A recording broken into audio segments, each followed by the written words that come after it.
In the quiet little town of Viridia, nestled among rolling green hills, lived an old delivery man named Mr. Dasan. The sun seemed to shine a little brighter on him, and the birds sang a sweeter tune when he walked by.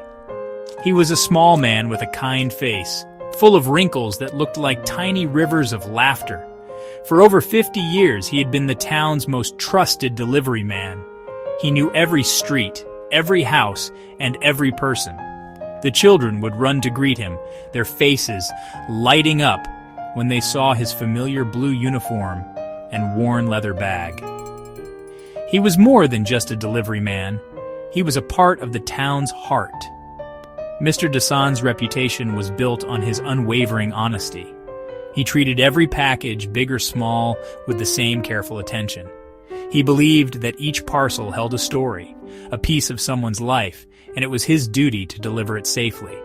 His daily routine was a simple, comforting rhythm. He would start his day at the post office, sorting the mail with a practiced hand.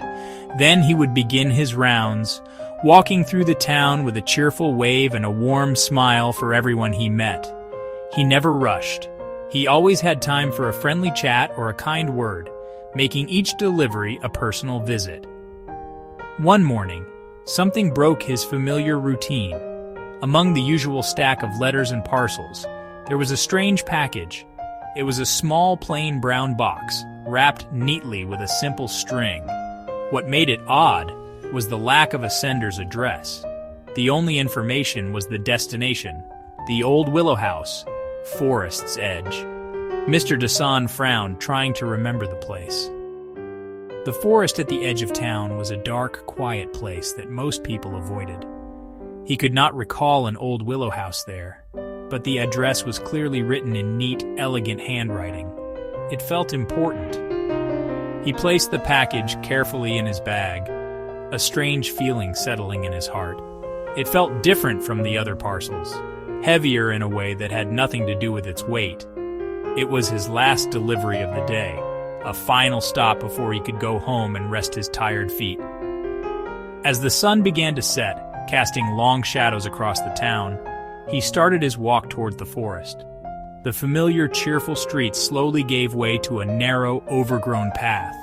The air grew colder, and the happy sounds of the town faded behind him, replaced by the whisper of the wind through the trees. As Mr. Dasan walked deeper, the path became harder to see. Tall, dark trees formed a thick canopy, blocking out the last of the evening light. He felt a shiver run down his spine, a feeling he had not experienced in many years. The forest was eerily silent, except for the crunch of dry leaves under his feet. He clutched his bag a little tighter, the mysterious package inside feeling like a stone. Finally, through a clearing, he saw it. A dark, dilapidated house stood alone, surrounded by gnarled willow trees whose branches looked like long, bony fingers reaching for the sky. It was the old willow house. The house looked as if it had been abandoned for a century. The windows were dark and empty, like hollow eyes staring out into the woods. The paint was peeling and the front porch sagged dangerously. A cold wind blew, making the old willow branches sway and creak. It was a sad, lonely place. Mr. Dasan hesitated for a moment, his heart pounding in his chest. But his sense of duty was stronger than his fear. He had a delivery to make. Taking a deep breath, he walked up the creaking steps and knocked on the heavy wooden door. The sound echoed in the unnerving silence. He waited, listening for any sign of life inside. There was nothing. He knocked again, louder this time, his voice a little shaky as he called out, "Delivery! I have a package for you." The only reply was the mournful sigh of the wind. He tried the doorknob, but it was locked tight. After waiting for what felt like an eternity, he decided to leave the package on the porch. He tucked it safely near the door, hoping someone would find it.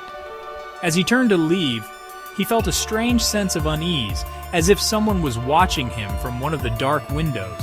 His walk back to the post office was filled with a growing sense of dread. The forest seemed even darker and more menacing than before. When he finally reached the familiar lights of the town, he let out a sigh of relief. He reported the strange delivery to his manager.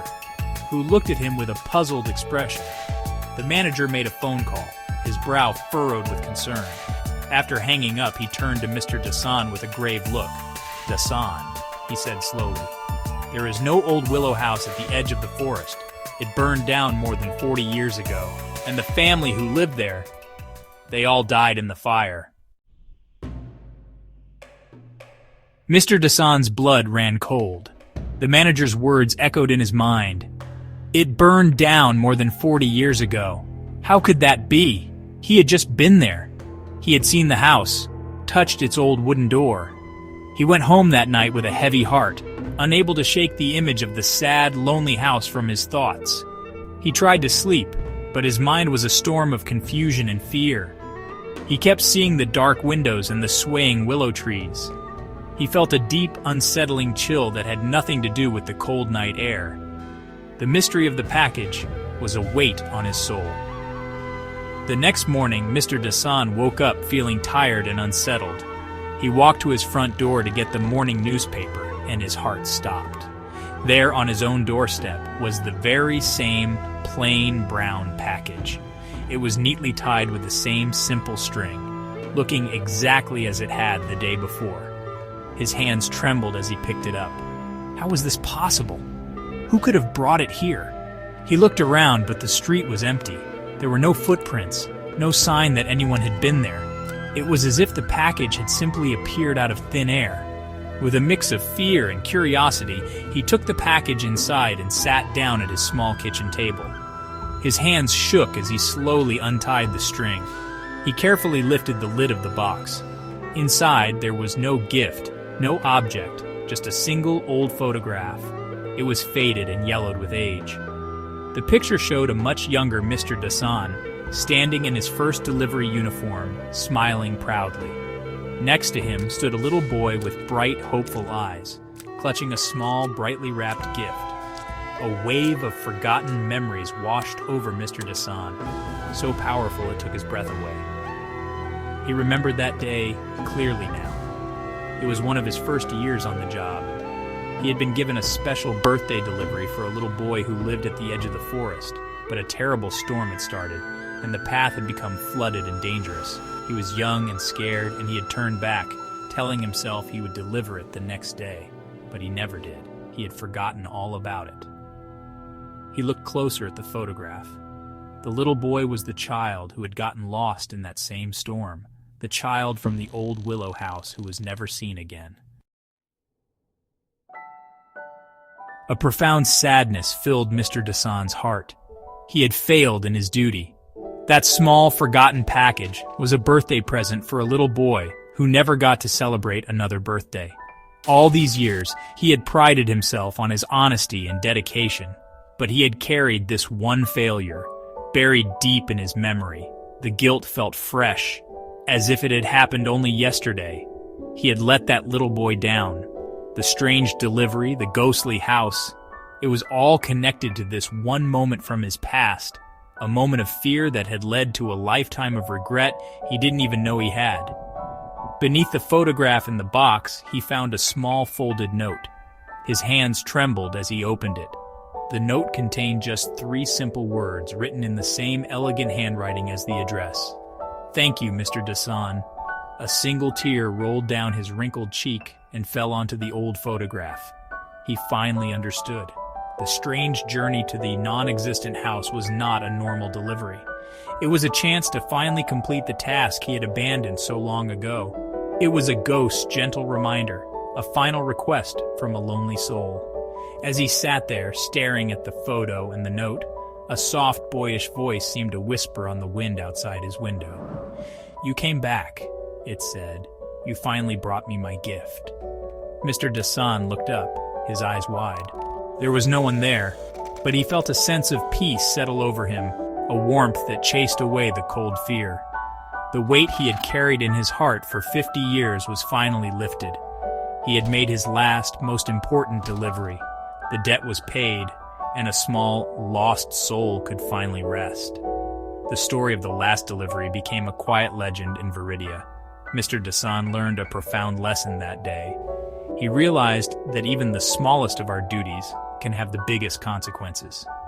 touching lives in ways we can never imagine. And sometimes redemption doesn't come in grand gestures, but in the quiet completion of a long-forgotten promise. It can arrive in a mysterious package, offering a chance to make things right, even after a lifetime has passed. True peace is found not in forgetting our mistakes, but in facing them with courage and an honest heart.